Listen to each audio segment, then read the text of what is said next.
Ola de novo, chicos e chicas de terceiro da ESO. Agora imos ver o sistema inmunitario. O sistema inmunitario é a defensa do noso corpo. Vai a defendernos frente a patóxenos externos.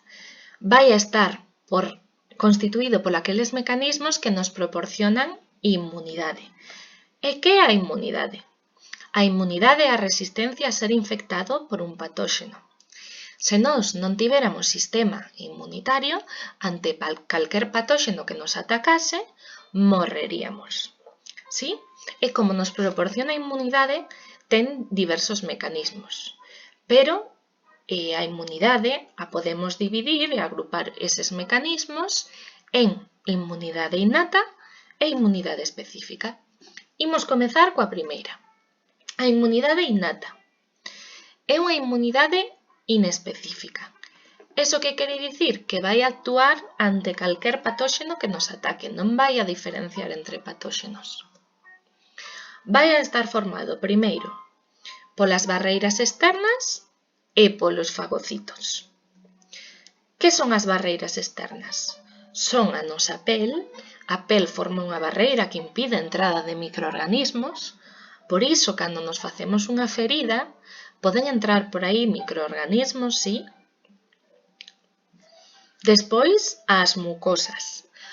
Todos os tecidos que recubren os nosos órganos por dentro, pois, por exemplo, o aparato digestivo, a mucosa que recubre todo o aparato digestivo, ou as mucosas que recubren todo o aparato respiratorio, van a tamén impedir a entrada de patóxenos. Tamén vai haber secrecións que nos protexan de patóxenos, pois tanto a saliva como o fluxo vaginal levan unha serie de proteínas que van a destruir patóxenos para que non entren. E despois está a flora bacteriana.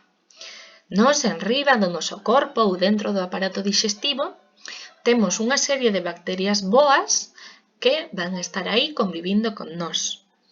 E como xa están esas bacterias boas, non deixan que entren outros patóxenos e que se instalen. Ben, e agora vamos cos fagocitos. Os fagocitos son un tipo de glóbulos blancos que se van a encargar de capturar os patóxenos mediante pseudópodos. Os pseudópodos son como uns dedos que capturan o patóxeno. E de que se encargan? Como vedes nesta imaxe, por un lado, capturan os patóxenos, logo os dixeren e os destrúen. ¿Sí? Vale, vamos a ver un exemplo de inmunidade innata que é a reacción inflamatoria. Nos aquí temos no debuxo a pel e por debaixo vai un vaso sanguíneo con glóbulos vermellos e glóbulos blancos. Por exemplo, aquí nos pincharía unha agulla e a agulla, como non está desinfectada, déixanos unha serie de patóxenos. Ante esta entrada, o que vai a ocorrer é que os glóbulos blancos se van a dirixir cara a onde están os patóxenos e sair dos vasos sanguíneos. Cando chegan onde os patóxenos os van a comer e incluir dentro deles. E, finalmente, os van a destruir. ¿Sí? Entón, esta inmunidade innata é como a caballería nas guerras. Vai a atacar de golpe e contra todo, o primeiro que chegue. ¿Sí? E non vai a distinguir entre un microorganismo ou outro. Vai a matar a todo o que teña enfrente. ¿Sí? Despois está a inmunidade adquirida. Nos non nacemos con ela, senón que a imos desenrolando ao longo da vida. Non é como a anterior, a innata, que xa temos dende que nacemos. E, o máis importante, é específica para cada tipo de patóxeno. A van a proporcionar os linfocitos, que son un tipo de glóbulos blancos. Esta inmunidade específica consta de diversos procesos, pero un deles é a resposta humoral. É un tipo de resposta, por tanto, da inmunidade adquirida é levada a cabo polos linfocitos que se chaman B, que tamén son un tipo de glóbulos blancos. E, para que nos fagamos unha idea, van a ser como francotiradores. Francotiradores moi especializados. E as súas balas van a ser os anticorpos. Os anticorpos son unhas balas que son capaces de recoñecer a un tipo exacto de microorganismo. É dicir, son como se foran balas intelixentes. E o que van a facer é ser producidos polos linfocitos B e saír contra un patóxeno e destruílo. Vai haber dous tipos de resposta humoral.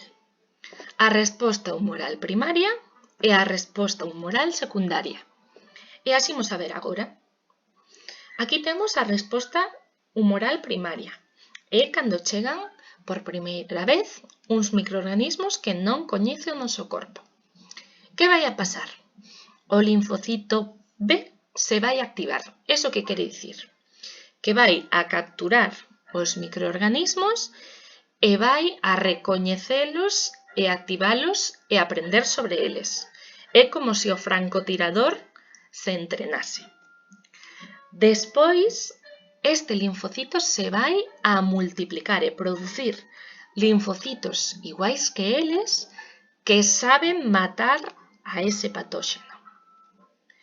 Estes linfocitos van a producir os anticorpos, que son esas balas preparadas para destruir única e exclusivamente a eses patóxenos. As balas van a ir e destruir os patóxenos. Pero o máis importante da resposta primaria é que vai a quedar un linfocito de memoria, é dicir, un linfocito que recorda como matar ese patóxeno, para, se volve a aparecer ese patóxeno, matalo rapidamente. E aquí comeza a resposta secundaria. Se polo que sexa volve a aparecer ese patóxeno, o linfocito, como xa está activado, xa non necesita entrenamento, xa vai directamente á matanza. Entón, se activa moi rápido e xera unha cantidade de novos linfocitos en maior cantidade e moi rápida. E estes linfocitos van outra vez a producir rapidamente anticorpos que van a dirixirse cara aos patóxenos e destruílos.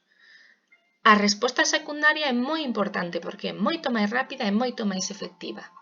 ¿Sí? Resumindo, temos, por un lado, a inmunidade innata, que son as barreiras como a pel, as mucosas, as secrecións, e os fagocitos, que son os que comen a todo o que se atreve a entrar no noso corpo. E despois está a inmunidade adquirida, que son os linfocitos, que son os que producen os anticorpos. E vai haber unha resposta primaria e unha resposta secundaria. E iso todo.